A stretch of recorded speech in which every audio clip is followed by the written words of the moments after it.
So welcome to our channel Sanjeev070. In this video, we have a very special guest, Harinath bro. So he is my college senior, and basically he works in data science domain for a past couple of years, and he has very much experience in the domain. And he is currently working as a lead role in data science. And he is my college senior. He have mentored me also many times in the my projects details also. So basically, he's a guy who is very enthusiastic in nature, and he's a regular viewer of our channel also. So in this video, we're basically going to cover little aspects about data science. And as being a data scientist and being working data science domain, he better understands about the domain, and he has a couple of points that is to be addressed today, and that is to be given in an aspect for a fresher. So basically, we'll just look in onto the skills required for data scientists, and where you can learn, or what are the resources that you need to under trustable sources, and what is the business understanding, etc., and what are the challenges faced by the people, and who should you follow as a mentor while you go into the industry and data science, and the interview and the core skills that you need to do in order to get specialization in data science. So welcome bro. So I acknowledge you, welcome on the channel. So how do you feel bro, like in our channel? Thank you for inviting for the session to give a session on the data science. Thank you all. Fine. So regarding my experience, I've been working for industry for last 5 years. I started my career as a C++ developer for a text mining company, and then I switched to a full stack developer where I was working in an analytics product suite where we have to build the data warehouse altogether. Then I joined the current employer, which is something called Buddy.ai. We are specialized in AI, ML, or deep learning based company for healthcare, and we also have one more vertical for manufacturing. So that is the short description about me. So currently I'm heading the product division. I'm doing a product management for the building the AI, ML applications on top of it. Thank you once again for inviting for the session. So I understand that I got from Sanjeev that he just want to understand or want to guide the freshers into the data science domain. As we know that data science is kind of a very hot topic in recent years. The reason is like many people try to say that they are very crazy and the job demand is so high, and people are getting a very good salary. But there's a caveat. Many people don't understand what is data science on the whole. They try to be, they want to become a data scientist, but I see that there is a fundamental gap between the understanding and the demand. So it is very important to understand the skills required before even to think about the life of a data scientist, because many people assume that the life of a data scientist or the working in the data engineering or the data world seems to be easy, which is not true. Like other verticals or other life of a programmer or a database admin, the same difficulty also follows to the life of people who are working data. The challenge is much more because you have to try understanding what data is trying to speak with you, and you have to take the informed decisions out of it. So this makes the problem more tricky. So when it comes to data science, people try to mix match different words. They start with something called machine learning. Recently, they use a word called deep learning, artificial intelligence, and computer vision. And people also use a word called NLP, NLG, and so on. So let's try to understand in a very layman term, like what all these are trying to accomplish. So if you think about the AIC superset, from the superset you have all the subset which is being like the ML, DL, and so on. So like any people who want to come into, or if they want to start a career in the data science world, the first requirement is they have to be very good programmers. The reason is real world data is a lot messier. Like you might have read in the various blog about the data has been messier and I have to clean it up. I have seen my experience that real world data is so chaotic that it requires a lot of cleansing before even you take it and apply it to any machine learning or deep learning algorithm. So it requires a deep understanding about the subject matter, like a subject matter or the what vertical you are trying to address in, and you have to also have the understanding about the algorithm. So we can't just randomly take a data set and we can just apply to a data set and we can expect a good performance, which is not which won't work. If that is the case, lot of people will be making a lot of money out of it, because if that solves a problem, if you take a data set, if you apply algorithm, then it should it should generate value, right? But that is not the case. But because the real data is very chaotic and requires a fundamental understanding. See, a good understanding about very solid XP hands-on on the programming, that is very, very important. You can choose any programming language of your choice, but I recommend that you get mastered into programming language. There are two type of programming language. One is the compiled, and another is the interpreted one. The interpreted one goes in the flavor of the Python, Ruby, so on, which will help you to quickly write sort of automating stuff. And if you want to quickly turn the data set to some other insight, then writing a scripting language would be upper end. But the reason why we have to learn a compile this, so all these Python and other scripting language are not enterprise ready. So you can't go and ask a customer to use your Python script, or you can't go and use the notebook. People who are used to the Python world will know what is a notebook is all about. They use JNobi notebook, which is like they try to have like a notebook like style, wherein they punch in the commands, the Python command, and they get the output in the next line like a REPL mode. Like it will be like more of interactive one. But we can't ask a customer to do the same. Customer would be looking for a full application from the user, so that they can actually use it in their downstream activity, because the AIML is a part of their technology stack. It's not the entire technology altogether. Maybe the company would be selling as a primary service, but when it has to go to the customer would already be having a data being flowing from the traditional data source or data warehouse system over the last 10 to 20 years. Now they are looking for a solution which will try to maximize their operational efficiency. Operational efficiency can be spoken in different aspects. One is the man resource, material, and are they able to predict what is going to happen in future? They can do a proper capacity planning. So these are the sub activities or the downstream activities from the data which is being collected from them for a over period of time. So they are always looking for an enterprise grade solution. So it is good to have a thorough understanding about the compile language. So compile language, you can pick it up like a Java, C++, and Scala. Scala is like something like a very recent in the market and more powerful. If you want to come into the data science world, and if you're looking as a career in the data engineer or something like a database engineer, then the Scala would be like more easy for you to make your data to crunch, because Scala by definition is scalable in nature. So if you are looking for alternatives of Scala, you can look for Kotlin. Kotlin and Julia. Julia is upcoming a very hot programming I language. think Julia is in the trends of 2020 Stack Overflow list also, right? Exactly. So again, Julia has been founded by an Indian. It's one of the co-author or the implementer is also an Indian.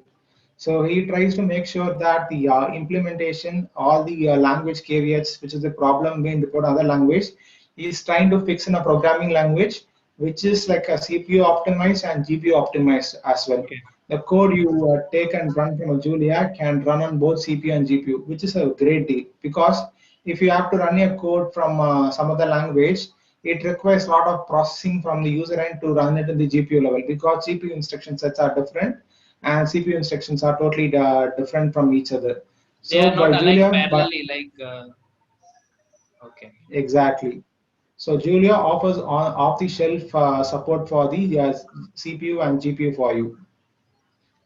So good programming experience is very much required for the people coming into the data science world, and people don't expect magic out of a fresher, because we know that freshers, just like people who have studied the fundamental, take a subject two or three of your favorite choice, try to master it, because if you are coming to if you want to choose a profession which is a data intensive, then paper which speaks more about the data, like data structures and algorithm, and your design and analysis of algorithm, and your paper on DBMS, and data engineering paper like Spark and Hadoop. These paper try to emphasize more on data aspects. So mastering these papers will try to give you a better hands-on, because what today there could be a technology called A, tomorrow there could be a different technology, but the fundamental concepts what we study in engineering is going to remain the same even after 20 or 30 years. Still threading would be like a more appropriate, or the multi-core processing would be more relevant. So whatever the fundamentals we read in engineering, try to have a very clear understanding about your fundamentals, so that even if there's a new framework comes in tomorrow, you will be very easy to adopt it and try building application on top of it. Because you can't say that I learned a platform called Hadoop or Spark, I'm called just a data scientist, which is not true. You have to be keep on upskilling yourself such a way that you meet the market demand. So that's very important thing. So try to focus more on the data aspect, and try to do a lot of take a data set from the internet. Like in these days, like there are a lot of open source data, or the data available for the user. Try to take the data and try to make a sense out of it. Try to ask what kind of questions you can get it. Like if you have to understand what is analytics on the whole can be divided into four different chains. One is the descriptive, diagnostic, predictive, and prescriptive part. The descriptive is it tries to answer you the what question. For example, what is the weather today? What is the temperature of the weather? What is the humidity? So if you try to address the what question, that all comes under the family of the descriptive statistics. Many company who call we used to say that a dashboarding company. They try to create a fancy dashboard, but doesn't have anything smart. They just try to answer the what questions out of it. There's a next step in it, where is the why questions. Like why is that event actually happen? For example, if there is an accident happen, what actually induced this accident to happen? Whether it's due to brake failure or something due to the friction problem in the road and the tire, is it causing that problem?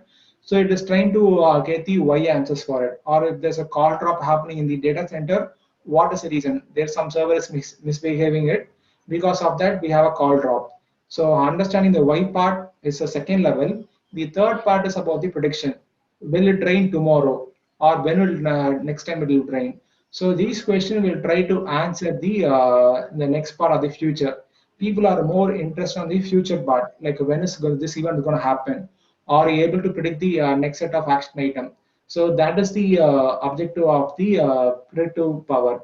And the last part, which is the very harder part, which is the prescriptive part, which is like you try to say that this is going to happen, what step you should take to mitigate this problem. Assume that your bike is going to break down in next 2 days. What you should do to avoid the breakdown? Whether you have to take it to the service center. What if it's a machine is so intelligent to figure out these problems in ahead of time, so that it can avoid you the failure at the last moment? Instead of spending like 1 day at the 1 hour at the service center, if your laptop goes for a crash for complete 2 or 3 days, they say your chip got burned. If there's a clever sensor which can predict and say this chip is having a problem, go and rectify the service center. It might take like 2 or 3 minutes for the service guy to get it rectified. If that is not the case, it's gonna burn your entire motherboard as well if there's any serious problem in the IC. So the last part is a very complex one, which like many companies are trying to address it. Most of the giants are at the level 3, and many companies have started to venture into the prescriptive as well. Like people who look more into prescriptives, the people who are into manufacturing, they are more curious to understanding like what can I do to avoid this failure.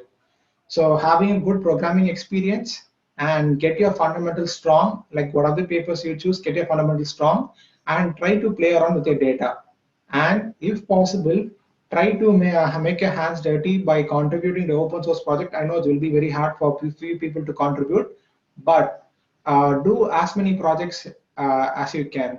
The first project could be like very hard. You will have everything in gray, but as you start building application, or as you start working on with the data, or trying to build a data application, you will find the nuances and the intricacies to how to effectively create into a product, or you will understand the pain points in it. Because I still remember like when I did my internship in my second year, I did in Bangalore. That time we had to develop the J2D application. That time was Greek and Latin for me. I was wondering like how to connect the database with the back end and with the front end. The first 1 week or 2 week, I was trying to figure out like how to connect, and I just made a like baby steps. At the end of the third week, I understood something. Okay, this is where the interactions happening from the back end to middleware, and from middleware to the front end. So once you understand it, that becomes generalization, because any application or the software being built, so this is the architecture, the model view controller, the three-drive pattern is going to remain the same. So as you try to make your hands dirty by spending like a countless hours before computer, if you are more passionate about, you will be able to find out like what is how is the things are working. Because if you understand how things are working, and if you're able to understand the white box mode, you will be like a more powerful programmer.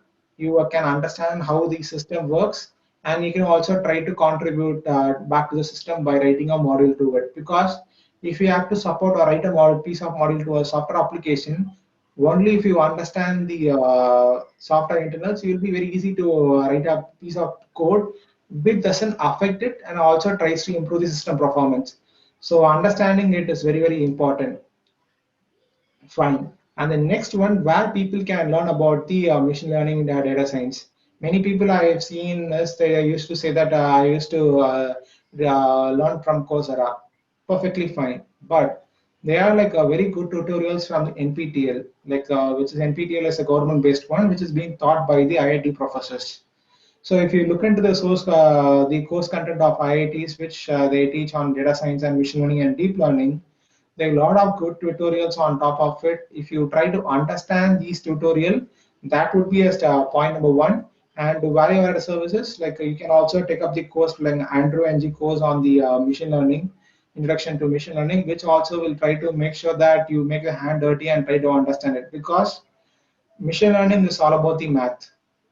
So without math, like people say that I take a package, I run it, anyone can do that. Because if you ask a 10 standard kid to say that, okay, you take this package and you run this and you get the output, it's like a very simple job, clerical job, right? What is smartness in it? Because all algorithms being available in the Python or in the market, if you people who are into machine learning, they use a package called sklearn, scikit-learn. Almost all famous algorithms in machine learning is being implemented in the package. Just have to call it. You just have to say that fit clf.fit or decision tree.fit x comma y. Just have to supply the vector to it. If We'll you call supply the this with the vector help to of it, objects, like we can call it as as you said, sklearn. So we can implement it by just importing the packages, as Python is an open source language. So many people have contributed. So with the help of that packages, so bro, regarding, I have one question regarding in this. Sorry to interrupt you. Like you said before, okay. like data set about like, so data set can be there are many data sets like these days. People basically go to Google data sets. They have Kaggle, the lead data science expert website, and they have many more data sets as open source in GitHub also. So where people can find perfect data site for beginners, like any site would be targeted especially for it, or likewise people can go in a trackable direction. There's okay, Kaggle would be a right point to even to start. If you go to Kaggle, you can see the past competitions. And the very first moment, most of the people into the machine learning start with a Titanic dataset, because that's a dataset almost all people try to address it. So you will start with a very small dataset like a Titanic, which has like 891 record, if I'm not wrong. So start with it, and it's approximately last 8 to 10 columns, if I'm not wrong. So to start with a small data set, because Titanic, we all have seen the movie in the past and we know what the story is all about. Now your goal is to predict whether if you supply the what is it called, the travel information, whether you can predict whether they will survive the accident or not. If you try to understand, or if you try to learn from the inside, that would be the stepping point number one. Because if you start going into the machine learning or deep learning data set, that will become complicated very soon. If you take a data set like the image data set, again it requires a lot of understanding. Start from a very basic one. Try to play around the EDA, which is we call as exploratory data analysis. Try to play around it. Try to visualize all sort of data using a graphs if possible, because graph can speak a lot of information than how we represent using the traditional numbers. Try to plot with the graph and you start understanding about the information behind the scene. That is how will be a starting point. Maybe once you start with the Titanic data set, you will know like what is the next data set you have to play around with. That would be I would recommend the starting point should go with it, and that should take like a couple of days to understand and try to play around different graphs. Once you understand the different graphs which you can apply for the given data set, for other data asset as well, you will be able to apply the same graph and you can draw the insights out of it. Because if someone sees a box plot, people have to understand how to infer the box plot and how to make a distance out of it. So likewise for the histogram. So try to understand about the different visualization technique and try to do a EDA on top of it. Once you do a EDA, try to understand does it ring a bell, whether it makes any sense to whether the data is speaking right or not. So these information will convey a lot of information for you. So try to play around with the data. That should be a starting point. Again, there are a lot of data sets available to beginners to start. Maybe I'll share the link in the chat window. People can have a look into it and see, go through the, start with the very basic one, which has like 1,000 records. Because all the way, if you take like a 10 GB or 5 GB of data, your computing power in the local machine won't be sufficient. Try to play around the data, which is can be fitted into your memory. Like many people will be having like a 8 GB or 16 GB memory in your laptop on your desktop. Try to play on a small data set. Once you're getting comfortable and made your hand dirty, then you try to keep your hands in the larger data set, because larger data set by itself will require a more sophisticated hardware to run the data set and get the results out of it. So start simple, take a baby step, and eventually you will try to learn a lot about it. Okay. So can you throw a little light upon the challenges that you face as a fresher while you migrated from your BTech degree to an industrial employer, like you while you first landed in your job? Yeah, a lot. So the main challenge what we face is like we don't know how to get this task done, or how to decide like whether where should I stop, because data science is like again like a deep well. We should know like when to cut stop and when should we focus on the business insight. The first challenge I faced is the domain challenge. So I have to completely understand a domain before even coming up with any data science requirement, because I was working in the manufacturing domain where I'm from a computer science background. So it required me to completely understand to learn about the electronics thoroughly, how the surface mount technology actually works, and I have to understand the concept behind the scene. So this will only help me to take the data and try to understand. And I have spent a lot of hours with the subject matter experts to understand what data is trying to convey. If you say that a resistor and you have the capacitor, and we should know that resistor will have only two ends and capacitor will have again two ends, because certain digital signal chips might have like more than two nodes, or they have something called leads altogether. So they are like multiple pins. So if someone says that capacitor will have 10 pins, that should ring a bell saying that capacitor can't have like a 10 pins for this thing. So you have to understand a lot of domain challenges, and converting all the information back from that, because the people who give you data may not be expert in computer science. So you have to spend some time with them and have to help them in converting the data with them, because they will have the data in different format. You will get the data in Excel sheet, you might have it in database dump, you might have it in an image, or you might have it in audio or video. So it's your job as an engineer to convert the data to some standard format to which computer can understand, and we can work on top of it. So those are the challenges I faced initially. So that is why having a good grip on programming will try to expedite this problem. I will try to make your job much easier. Yeah. So it was very keen that you answered almost each and every aspect of my question. That's why I didn't ask every question to you. Bro, let's discuss about the business understanding, like you across your previous years of IT experience and your working experience. You said that you have been worked across different domains like manufacturing, healthcare, and currently you're working again in healthcare. So how far the domains are concerned in deciding the role of data scientist or the regarding playing with the data? Okay, like domain plays a very vital aspect. Data science, you should think as like a tool which can be applied for any vertical. The vertical I say is the business. You can think about the insurance, banking, healthcare, manufacturing, or you can think about the Sales domain automobile. can be Or also covered, right? sorry, Sales domain. face domain. Come again? Sales domain. Sales. Yeah, sales and marketing. Yeah, right. The most I think is a sales domain, which is also marketing, sales and marketing. Yeah, right. So you have to think about this as a tool, how you can apply this tool to solve a business problem. If you join a company, like if you take an example of company, each company will have its own inclination towards a business vertical.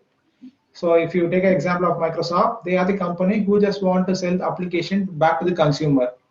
and they also have some like they want to solve the problem which is being faced by the end user.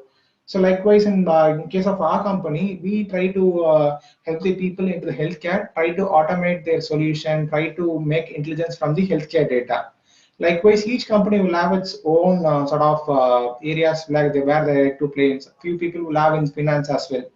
Like if you think about the trading or people who are wants to do a stock market trading, they will all see something called algorithmic trading, which means a bot is trying to do the trading behalf of you. They try to understand whether this stock price is going to increase or decrease. So like in almost all domain is like very relevant. So the domain which is like very close to you or which you think like you can make a lot of impact, choose a domain of your choice and try to learn about the business jargons and what is the problem being faced with a given domain. Try to see whether you can solve a sub problem in that. So like once you've done that, like you know you have acquired the knowledge how to learn a domain. So if in case if it demands or like data scientists can't be restricted that they have to learn a single domain. If in case they are thrown a different problem, still they have to go back and they have to unlearn all the things what they learned from the previous domain, have to learn freshly that, okay, this is what in this domain. Okay, I will apply my skill to solve the problem. This is how it works. Okay. So, bro, can you suggest some of the good projects, especially for beginners or freshers? The good projects I would mostly recommend that playing around with the web. So like I recommend that people do a web scraping to understand, collect the data from different source. Like the one such project like I worked some time back is for creating the word list for Tamil dictionary.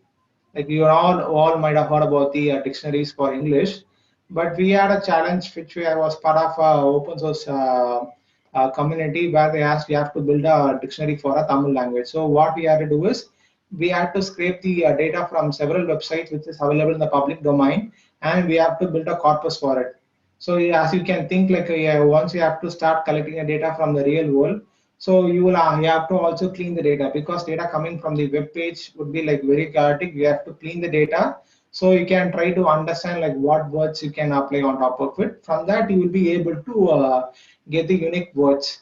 So that's how web scraping is one of the famous one like people can, because the real world internet data is a really messy one. You will understand a lot.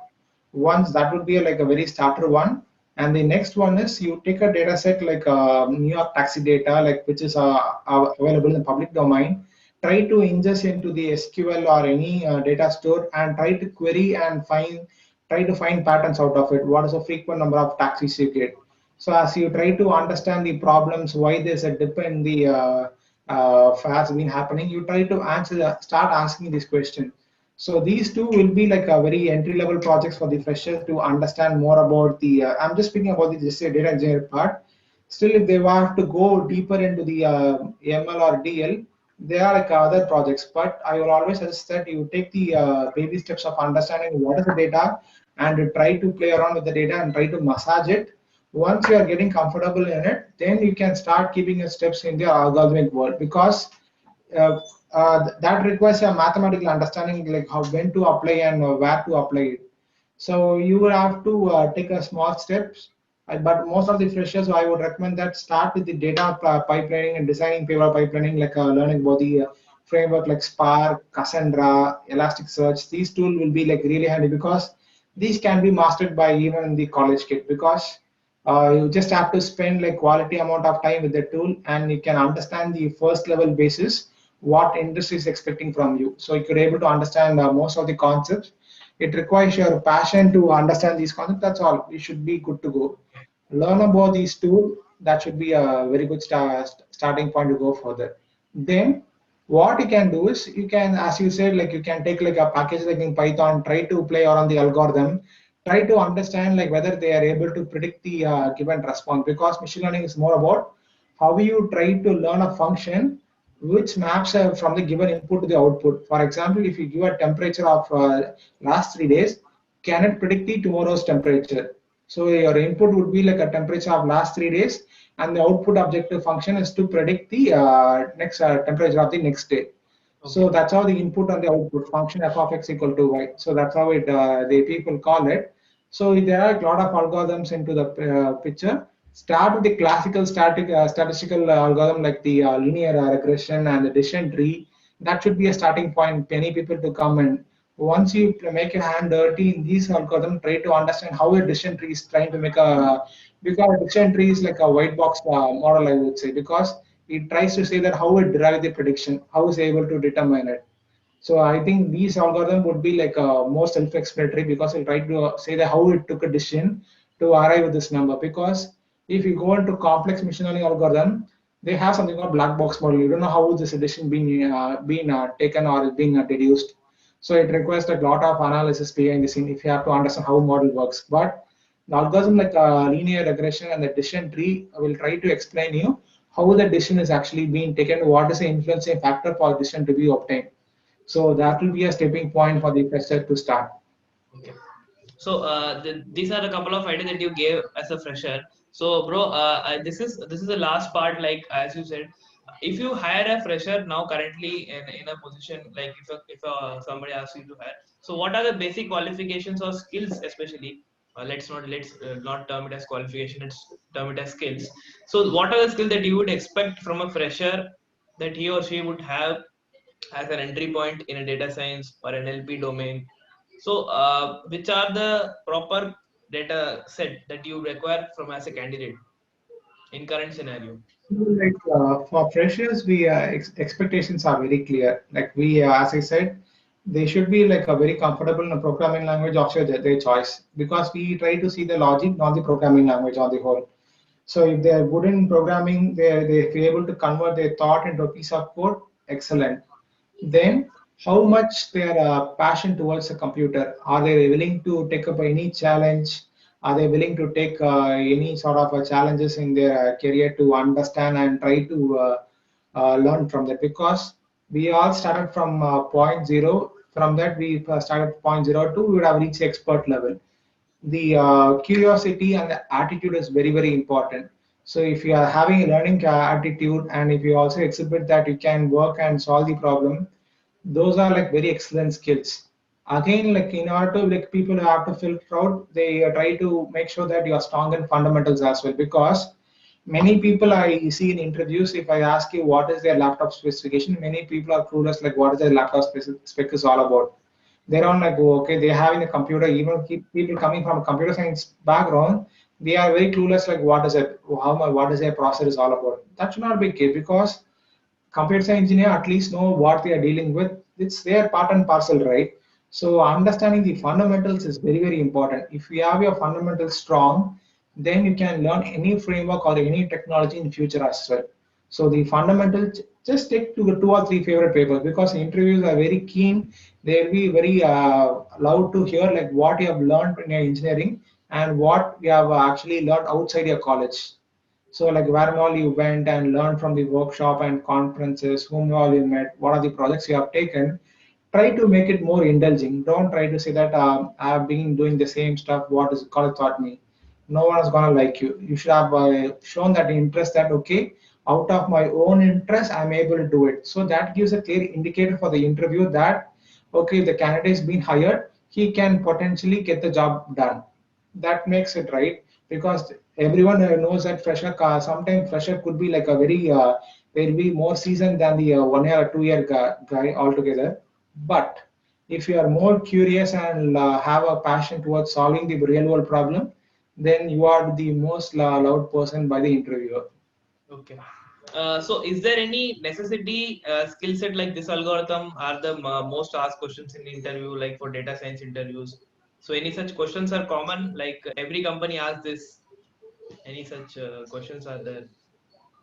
People try to again and drill you from the basics. If you even look for the machine learning or deep learning or whatever it is, if you are building a model, they again start with the white box model, something linear regression, decision tree, SVM, and logistic regression. People speak about this, and they also try to question you on the what would be the evaluation metric on top of it.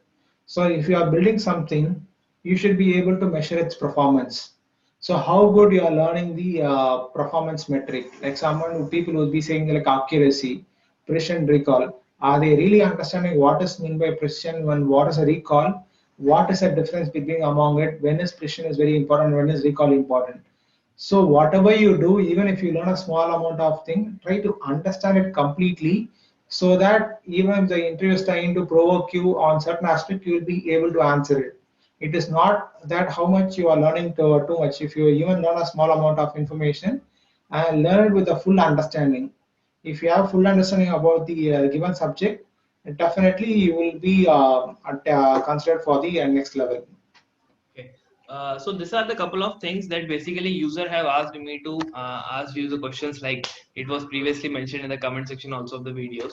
So basically, I hope the Harnath Bro has covered each and every aspect that everyone would definitely have the skills and required as a fresher, and he has also shared with us the challenges that he has faced basically while joining an organization. And bro, one last opinion is how far the domain knowledge is concerned. Like you said about a couple of things, like a set of things like EDA, etc. If I am like basic question of a layman, every engineer would definitely comes up in it. Like some people find their domain interest in second year, some people find in third year, some people come up with final year product, they go there. But if a person has completed engineering and he or she doesn't know about the field, his field of her interest, then how we can match up and how we can take up the mind of, okay, this, although he has completed his engineering but still he can't find, so what are the performance or how he can take up the interest field? Can you as a mentor, can you suggest some points on it? Yeah, sure. See, like even like when I was in my engineering, I just chose that I have to be in a data world. Like, was like to play around with the data because data is eventually growing and it's trying to give a lot of insights about the patterns and behavior about the people, systems, and application. So I decided that I'm speaking only from the data world.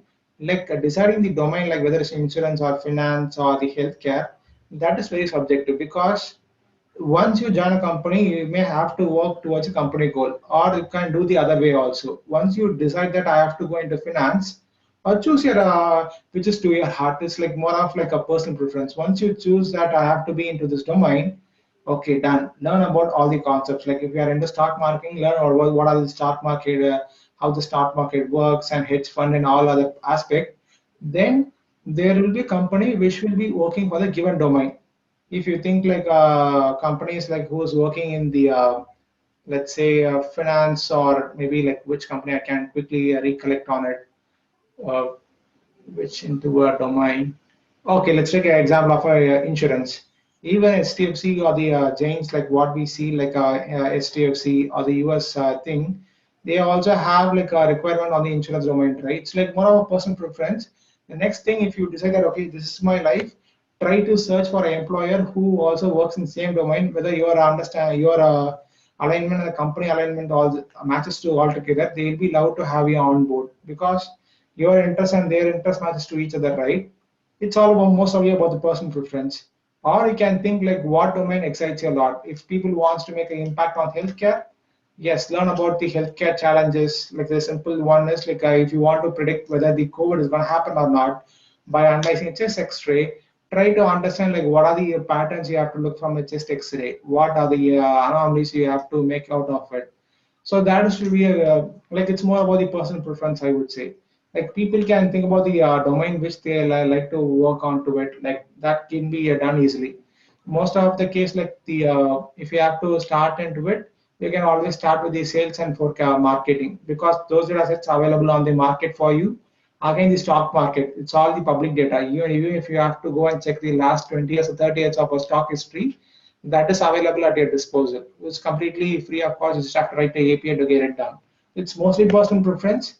Maybe once you get comes to a vertical, maybe while you do a job search, you say that I worked in it. I'm also allowed to work in your domain as well because you know already mastered to learn art of exploring the domain. After joining the company, you'll have to spend some time learning about the domain intricacies behind the scene. Okay, so as couple of as you answered the question, so as you mentioned, like it's a personal interest, like how people, certain people would go to manufacturing, some would go to marketing, sales, insurance, etc. So suppose this is the most common question that is asked by the any viewer in this video. So the links that is been given and the Harinath Bro social media LinkedIn profile would be definitely given in the description box, so that if anybody needed, that definitely they could pin Harinath Bro and he guide them surely. So this is basically some kind of interaction between a live data scientist and a common fresher, a college graduate, or who is going to complete his graduation or has completed an year ago. So I hope you everyone like this video, and definitely all the materials will be shared in the description box so that you could check out there.